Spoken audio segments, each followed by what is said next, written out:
Isso é bem particular mesmo, é pra gente entender como que a gente anda consumindo conteúdos na rede social. Que tipo de conteúdo que vocês procuram quando vocês querem ter um momento com Deus? Queria que vocês contassem aí, agora é momento rotina do dia a dia do Cris e da Lívia. Vocês contem como é que, agora eu preciso, o que vocês fazem? Abre a Bíblia, abre um site, abre um conteúdo no YouTube. Quero que vocês contem o que vocês gostam de fazer nas redes sociais para se auto-evangelizar. Eu gosto muito de ouvir música quando eu tenho oração. As músicas, né, é um meio também muito bom que nos leva para Deus. Eu gosto muito de usar os aplicativos que tem, tipo Católico Orante. Tem um que é Oração Play, o nome, que é do Frei Gilson, muito bom. E também tem um espaço que você deixa também, escreve o seu pedido de oração e ele reza pelo seu pedido, aparece lá. Tal Frei está rezando pelo seu pedido. Muito interessante, eu gosto muito. Como que é? Oração Play. Oração Play. E tem a Bíblia lá, tem o terço, tem as orações, novena, e daí também, ao decorrer do tempo, tipo esse mês eu tô fazendo as meditações de São José. Eu gosto muito de pegar o santo do mês e fazendo as novenas, as orações. Eu acho muito importante esse momento com Deus assim. Na internet, usando as músicas e os aplicativos. Tem tanta opção hoje em dia, né? Hoje em dia não dá pra falar, não tem mais Bíblia. Só baixa lá, né? Então, isso facilitou muito. O celular, a internet facilitou muito também. Que é mais fácil do que antigamente, né? Esses meios. Não sei rezar o terço, mas no YouTube, como rezar o terço? Né? Então, acho muito importante desse jeito e facilitou muito as redes sociais assim. Legal. Você, Paulo, qual que é a sua rotina? Eu vou contar uma trajetória, na verdade. Porque assim, o podcast ele acaba sendo fruto disso, né? Que o Marquinhos, dessa pergunta, né? O que eu faço para rezar? Então, assim, a gente está com 8 meses? 8 meses de podcast, né? E aí, então há um ano atrás mais ou menos, né? Buscando novas formas de rezar, né? Porque assim, eu sempre escutei a homilia diária, né? Do padre... eu sempre esqueço que ele vem em áudio. Alex Nogueira, perfeito. O padre Alex Nogueira, né? Ele vinha nos grupos que a gente participa, né? Grupos de evangelho diário. Costuma fazer bem. Isso, essa música, tá, né? Já incutiu na cabeça da gente, né? Orar costuma fazer bem. Então eu sempre escutei a liturgia diária, sempre busquei fazer minhas orações ao longo do dia, né, com início na homilia diária. E aí eu estava numa fase de caminhada, né, e aí eu comecei a escutar algumas coisas a partir do momento que ia caminhar também, né, então 1, 2, 3 vezes por semana. E aí, né, não achava conteúdo interessante, né, nos podcasts. Eu falei assim, nossa, a gente podia, né, fazer isso, né? Fazer um podcast, né? E aí, por conta disso. Depois, a gente até indica diversos podcasts para vocês, né? A gente sempre fala hoje, Jesus Cop, né? Não é católico, mas é um conteúdo extremamente relevante, importante.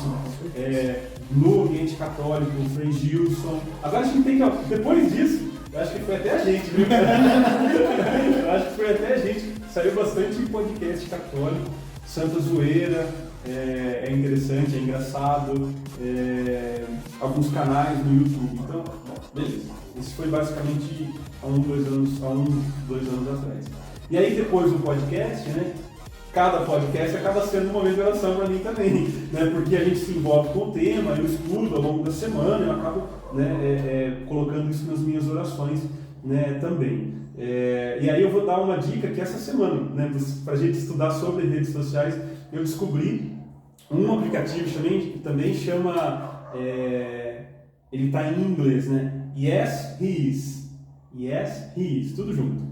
É um aplicativo e nesse aplicativo tem vídeos de 1 minutinho para você assistir e compartilhar. Você consegue compartilhar. Então é uma rede social parecida com o Facebook, descobri agora. Parecido com o Facebook, tem lá uma timeline que vai rolando também, e aí tem frases, videozinhos curtos, então tá aí uma outra forma de evangelização também. Que legal.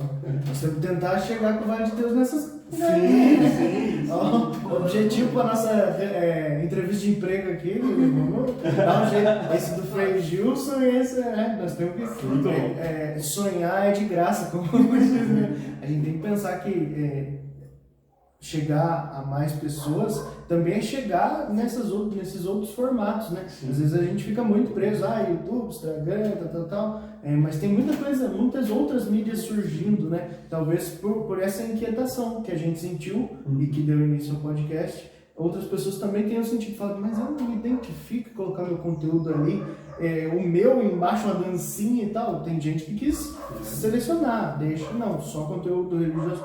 Eu respeito, eu acho que tem que ter em todo lugar, mas eu respeito quem faz essa segmentação também, porque eu sei que é muito difícil. Às vezes você, quando está produzindo as coisas, é difícil você falar assim, puxa vida, mas o mesmo cara que viu sabe?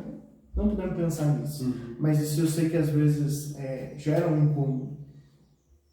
Eu sou muito, assim, plural nas coisas que eu assisto, vejo e escuto de Deus, e eu sou até suspeito para falar que eu sempre falo disso, que eu gosto muito dos evangélicos, então meus conteúdos são intercalados, né? Então, para citar algumas coisas, né? Eu gosto muito do padre Mário Augusto Sartori, eu tento assistir as coisas dele todo dia, quando eu consigo. Eu acho que ele traz uma leveza, um humor para as coisas de Deus que precisa ter. Vocês vão ver que eu puxo para esse lado do humor. Sempre quando a pessoa é bem humorada, eu gosto muito. Dos evangélicos, né? O pastor Cláudio Duarte é um que eu gosto muito. Eu acho que eu consigo ver muito de Deus nessas pessoas, porque quando você consegue, além de levar a palavra, ainda fazer graça, é porque você está muito em sintonia com Deus, né? Eu acho muito bonito isso. E daí tem Padre Léo, né? Eu gosto da pastora Camila Barros, eu sempre coloco as coisas no podcast dela, nas redes sociais. Padre Paulo Ricardo, eu gosto muito dele. Padre Paulo Ricardo já é um conteúdo mais difícil de você consumir, porque ele é sem meias palavras. Ele já é um conteúdo mais denso, um conteúdo, às vezes, que você precisa... Por exemplo, quando você quer preparar uma pregação, isso já fica a dica aqui, né? Quando você quer preparar uma pregação, quer encontrar coisas que você não encontra em outros lugares, ele é um conteúdo totalmente erudito a respeito daquilo. Ele vai trazer coisas de concílios, de um monte de coisa dentro da nossa fé, dentro do que nós acreditamos como católicos, que talvez você não encontre em outro lugar em língua portuguesa. Talvez você encontre lá nos conteúdos do Vaticano e tudo mais, mas em língua portuguesa, ele, para mim, é um dos que se aproxima mais do teólogo por excelência, assim, o cara que estuda, o cara dedicado. Eu gosto muito disso.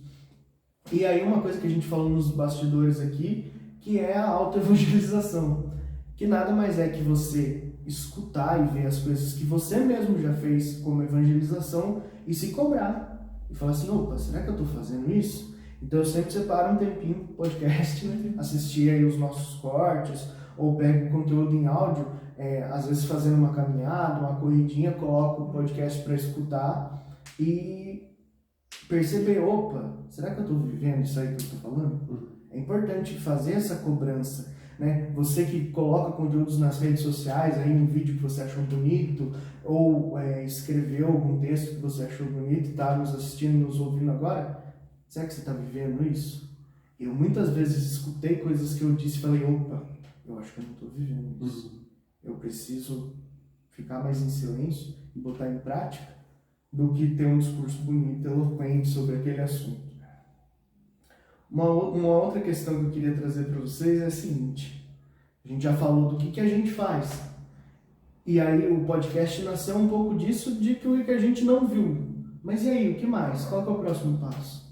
Aqui é um brainstorm do Vale de Deus hoje. O que está faltando? O que você queria ter visto nas redes sociais de Deus e que não tem? Né? Eu sei que é mais difícil responder essa de bate-pronto, então eu vou dar os meus exemplos primeiro, aí vocês continuam a partir disso.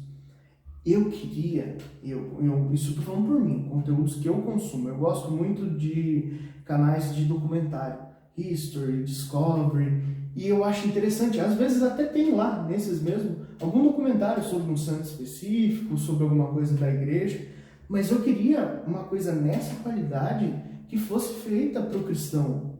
Não para o público em geral, mas também para os cristãos. Mas para que a gente tivesse detalhes da vida de Jesus sendo estudados, contados com mais riqueza. Muitas vezes a gente vê, até o History sempre tem a Semana Santa ali, alguns documentários a respeito, que são muito bons. Eu acho que o meu ponto de referência para documentários bons sempre foram esses canais, History, Discovery, porque eles fazem muito bem isso. Mas falta alguém com um olhar especificamente cristão. Poxa, tem tantas histórias, Padre Pio, você vai ver os documentários do Padre Pio, você tem que fazer um esforço de dedicação para você conseguir consumir aquilo, porque a imagem é ruim, o som é ruim, o negócio tudo chuviscado, tudo não sei o quê, e às vezes alguém que você claramente está lendo aquele conteúdo, e poxa, a história do Padre Pio é sensacional. Você falou do Papa São João Paulo II. Nossa, a vida dele é sensacional, e o quanto que tem de conteúdo já, né, filmado dele. Podia, né, alguém fazer um documentário de qualidade mesmo, o negócio de você ver e falar assim, opa, isso aqui é um padrão bom daquilo. Eu sinto falta ainda. Eu acho que tem alguns bons, mas não tem ninguém focado nisso ainda.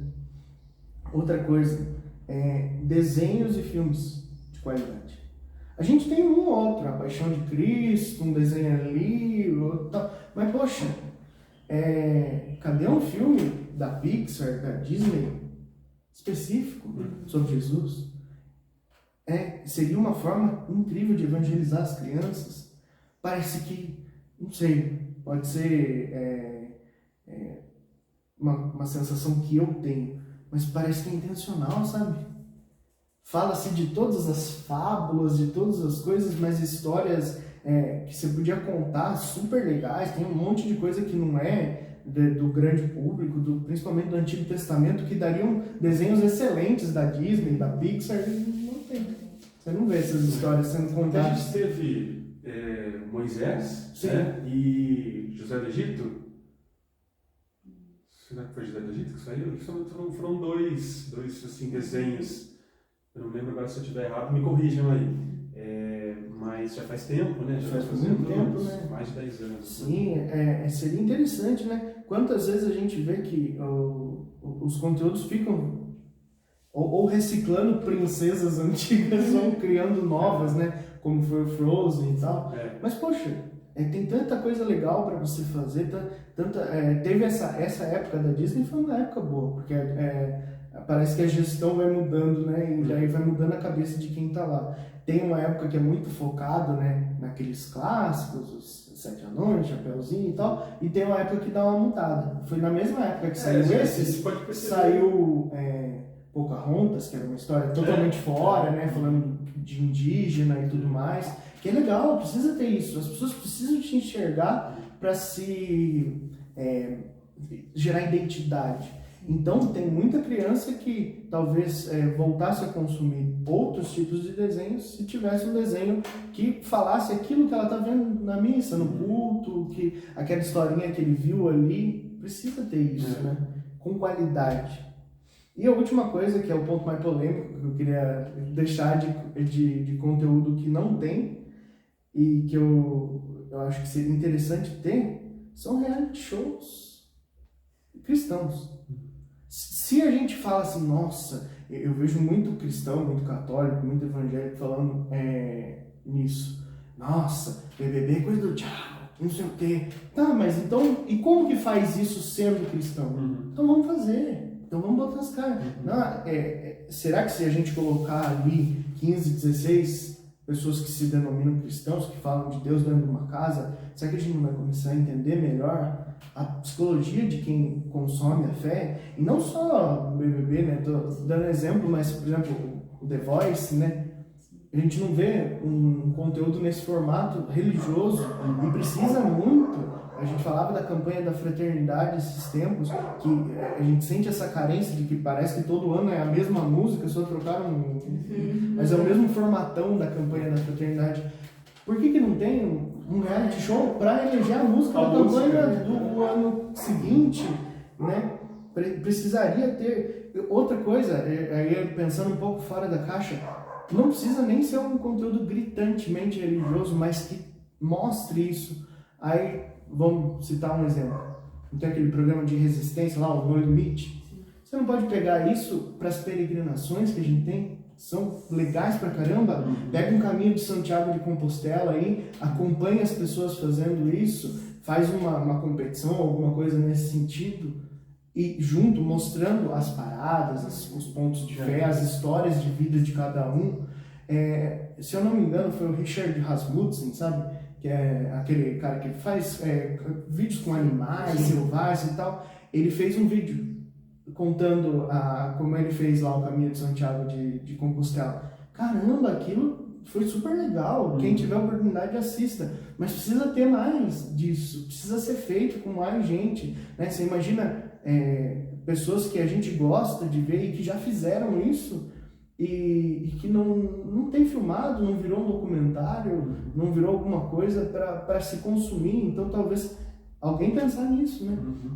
Pegar pessoas que a gente sabe que dão conteúdos bons, né? Pega um padre Fábio de Mello da vida, que é uma pessoa que é letrada na palavra de Deus, fala muito bem, é engraçado nas coisas que diz. Bota esse cara para fazer um caminho de Santiago de Compostela aí. Caramba, quanto de gente que nem assistir isso, né? Porque ele é um cara que extrapola, né? Até ele não tá só na rede social do cristão, mas sim também da sociedade em geral. Poxa vida, faz falta, sabe, ter esses tipos. E foram exemplos assim que eu percebi, mas talvez vocês devem ter notado outras coisas também, não sei. E que falta.